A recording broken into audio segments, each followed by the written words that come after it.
നമസ്കാരം. എല്ലാ സജ്ജനങ്ങൾക്കും സന്ധ്യാദീപത്തിലേക്ക് സ്വാഗതം.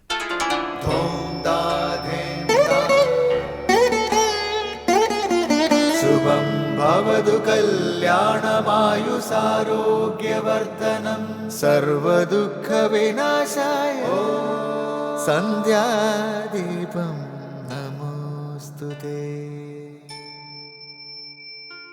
നാമം ജപായനം പുണ്യം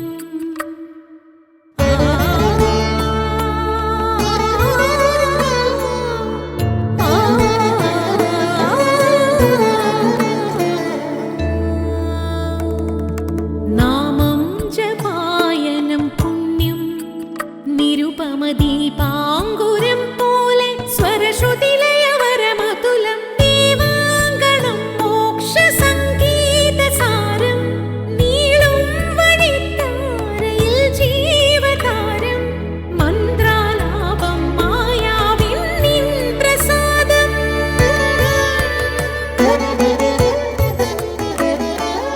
ഇരുൾ നീങ്ങിയുണരുന്ന തെളിനാളദീപം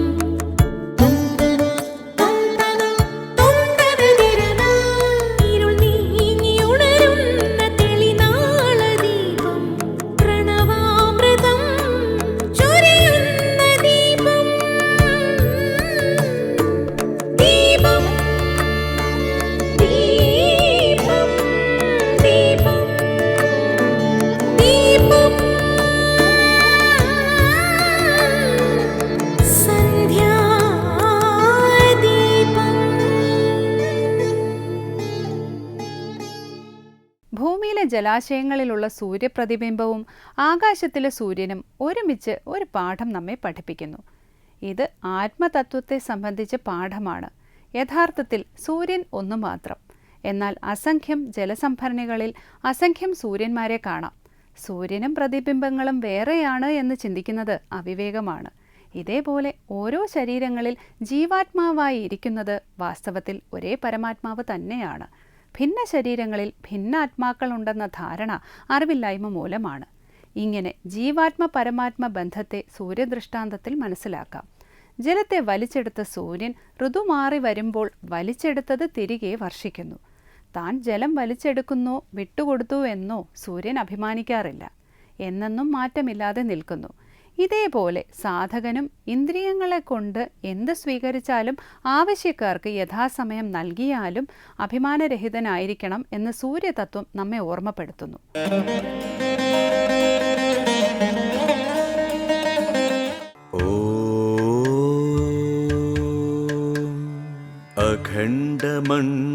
അഖണ്ഡമണ്ഡലാകാരം വ്യാപ്തം യേന ചരാചരം തത്പദം ദർശിതം യേന തസ്മൈ ശ്രീ ഗുരവേ നമഃ. അഖണ്ഡമണ്ഡലാകാരം വ്യാപ്തം യേന ചരാചരം തത്പദം ദർശിതം യേന തസ്മൈ ശ്രീ ഗുരവേ നമഃ. അജ്ഞാനതിമിരാന്ധസ്യ ജ്ഞാനാഞ്ജനശലാകയാ ചക്ഷുരുന്മീലിതം യേന തസ്മൈ ശ്രീ ഗുരവേ നമഃ. അജ്ഞാനതിമിരാന്ധസ്യ ജ്ഞാനാഞ്ജനശലാകയാ ചക്ഷുരുന്മീലിതം യേന തസ്മൈ ശ്രീ ഗുരവേ നമഃ. ഗുരുർബ്രഹ്മാ ഗുരുർവിഷ്ണു ഗുരുർദേവോ മഹേശ്വര ഗുരു സാക്ഷാത് പരം ബ്രഹ്മ തസ്മൈ ശ്രീ ഗുരവേ നമഃ. ഗുരുർബ്രഹ്മാ ഗുരുർവിഷ്ണു ഗുരുർദേവോ മഹേശ്വര ഗുരു സാക്ഷാത് പരം ബ്രഹ്മ തസ്മൈ ശ്രീ ഗുരവേ നമഃ. ഓം സന്ധ്യാദീപം. അടുത്തതായി ശങ്കര സ്തോത്രാമൃതം.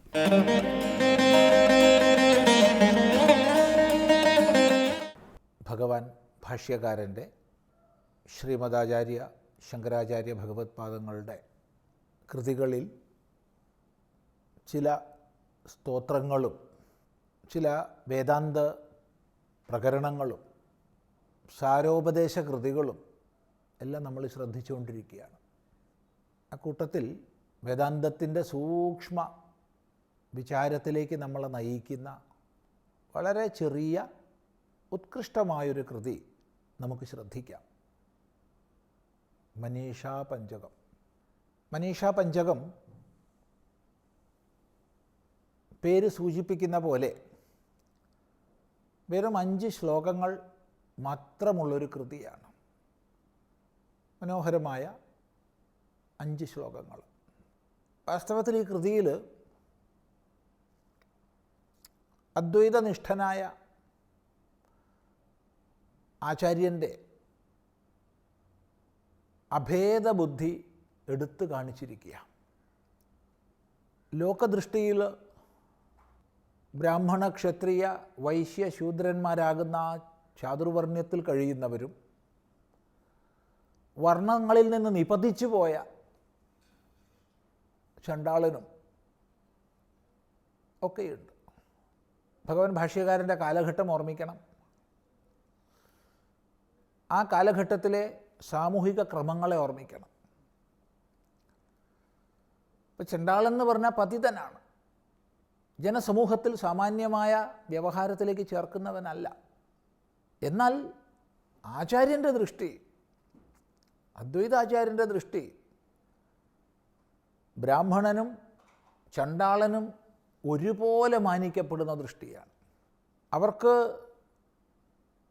ഏകത്വബോധമുണ്ടെങ്കിൽ, ഏകമായ ആത്മബോധമുണ്ടെങ്കിൽ, അയാൾ ബ്രാഹ്മണനാവട്ടെ അയാൾ ചണ്ടാളനാകട്ടെ, അവർ രണ്ടും ഗുരുവാണ് എന്ന് ആവർത്തിച്ച് വിളിച്ചു പറയുന്ന, ഏകത്വദൃഷ്ടിയെ വെളിപ്പെടുത്തുന്ന ഒരു ഉത്കൃഷ്ട കൃതിയാണ് മനീഷാപഞ്ചകം. ഇത് മനീഷയുടെ പ്രഖ്യാപനമാണ്. മനീഷ എന്ന് പറഞ്ഞാൽ മേധ, ധിഷണ, മനീഷ, ബുദ്ധി, ഇതൊക്കെ പര്യായങ്ങളായിട്ട് പ്രയോഗിക്കാറുണ്ട്.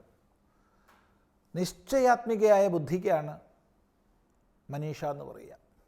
സങ്കല്പ വികല്പാത്മകമായ മനസ്സിൻ്റെ വൃത്തിയെ തീർത്തും ജയിച്ച് ഏകപ്രത്യയത്തിൽ ഉറച്ച, മനസ്സിനുപരിയുള്ള, മനസ്സിനെ ഈശനം ചെയ്യുന്ന, നിയമിക്കുന്ന എന്നർത്ഥം. സങ്കല്പ വികല്പ ഭാവത്തെ മുഴുവൻ നിയമിക്കുന്ന ഏകാഗ്രതമമായ ബുദ്ധിയാണ് മനീഷ. അപ്പോൾ തൻ്റെ നിശ്ചയമാണത്, തൻ്റെ അവബോധമാണത്. ആചാര്യൻ തൻ്റെ മനീഷയെ പ്രഖ്യാപിക്കുകയാണ് 5 ശ്ലോകങ്ങളിലൂടെ ചെയ്യുന്നത്. എന്താണ് ആ മനീഷ? വിസ്തൃതമായി ആത്മയാഥാത്മ്യത്തെ വർണ്ണിക്കുന്നു ഓരോ ശ്ലോകത്തിലും, ആത്മമഹിമയെ പറയുന്നു ഓരോ ശ്ലോകത്തിലും. എന്നിട്ട് ആ ഒരു ആത്മബോധമുള്ള ആൾ, ദ്വിജനാവട്ടെ ചണ്ടാളനാകട്ടെ, അയാൾ ഗുരുവാണ് എന്നാണ് എൻ്റെ അഭിപ്രായം എന്ന് പറയുന്നു. അപ്പോൾ ആത്മബോധത്തിലേക്ക് ഉയർന്ന വ്യക്തി ലോകദൃഷ്ട്യ ബ്രാഹ്മണനായി പറയപ്പെട്ടാലും ലോകദൃഷ്ട്യ ചണ്ടാളനായി പറയപ്പെട്ടാലും ഗുരു തന്നെയാണ്, ഒരുപോലെ വന്ദ്യരാണ്, ഒരുപോലെ പൂജ്യരാണ് എന്ന് ആവർത്തിച്ച് 5 ശ്ലോകങ്ങളിലൂടെ പ്രഖ്യാപിക്കുന്ന ഒരു ഉത്കൃഷ്ടതമമായ കൃതിയാണ് മനീഷാപഞ്ചകം. ഇവിടെയാണ് ഈ കൃതിയോട് ബന്ധപ്പെടുത്തി മറ്റു ചില വിഷയങ്ങൾ പറയേണ്ടത്. കഥകൾ മെനഞ്ഞെടുക്കാൻ നമ്മൾ പ്രഗത്ഭന്മാരാണ്. ഏതൊരു മഹാത്മാവിനെ സംബന്ധിച്ചും നമ്മൾ അവരുടെ ജീവിതകാലത്ത് തന്നെ കഥകൾ മെനഞ്ഞുണ്ടാക്കും, അതിശയോക്തിപരമായി, ന്യൂനോക്തിപരമായി ഒക്കെ. ചിലപ്പോൾ പ്രശംസിക്കാനായിരിക്കാം, ചിലപ്പോൾ നിന്ദിക്കാനായിരിക്കാം. ചിലപ്പോൾ പ്രശംസിക്കാൻ ഉദ്ദേശിച്ച് നമ്മൾ മെനയുന്ന കഥ നിന്ദാർത്ഥകമാവുകയും ചെയ്തു എന്ന് വരാം. ഇങ്ങനെയൊക്കെ സംഭവിക്കും. ഏതായാലും ഒരു വിഷയത്തിൽ സംശയമില്ല, കഥ മെനയാൻ വളരെ പ്രഗത്ഭന്മാരാണ് നമ്മൾ ഭാരതീയർ. ആരെ സംബന്ധിച്ചും കഥയുണ്ടാക്കും. ഇതിവിടെ പറയാൻ കാരണം, എന്താണോ മനീഷാപഞ്ചകത്തിലെ പ്രതിപാദ്യം, ആ പ്രതിപാദ്യത്തിന് വിരുദ്ധമായ ഒരു കഥ അതിനോട് ചേർത്ത് ഘടിപ്പിച്ച് തലമുറകളായി പറഞ്ഞു പോരുന്നുണ്ട്. ആ കഥ ഇതാണ്. ഭഗവാൻ ഭാഷ്യകാരൻ ശങ്കരാചാര്യസ്വാമികൾ ഭാഷ്യരചനയുമൊക്കെയായി കാശിയിൽ കഴിയുന്ന കാലം, ശിഷ്യസമേതനായി കാശിയിലൂടെ സഞ്ചരിക്കുകയാണ്, ഗംഗാതീരത്ത്. ആ സമയത്ത് ഒരു ചണ്ടാളൻ്റെ രൂപത്തിൽ ശിവൻ പ്രത്യക്ഷനായെന്നും തൻ്റെ വഴിയിൽ തടസ്സമായി വരുന്ന ആ ചണ്ടാളരൂപിയെ കണ്ട് മാറി നിൽക്കൂ എന്ന് ശങ്കരാചാര്യർ പറഞ്ഞെന്നും, അങ്ങനെ പറഞ്ഞ സമയത്ത് ആരിൽ നിന്നാണ് മാറേണ്ടത്?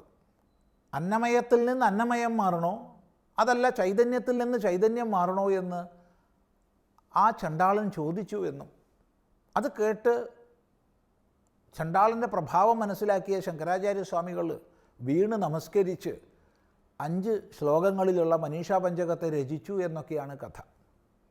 ഈ കഥ നമുക്ക് സ്വീകരിക്കാൻ വയ്യ. ഈ കഥ അസ്വീകാര്യമാണ്. എന്തുകൊണ്ട് അസ്വീകാര്യമാണ്? ആ വിഷയം നമുക്ക് അടുത്ത പ്രാവശ്യം ചിന്തിക്കാം. തുടർന്ന് ദീപാരാധനയാണ്. ക്ഷേത്രസന്നിധിയിലെത്തി മംഗളാരതി തൊഴുത് ഇന്നത്തേക്ക് മടങ്ങാം. എല്ലാവർക്കും നമസ്കാരം.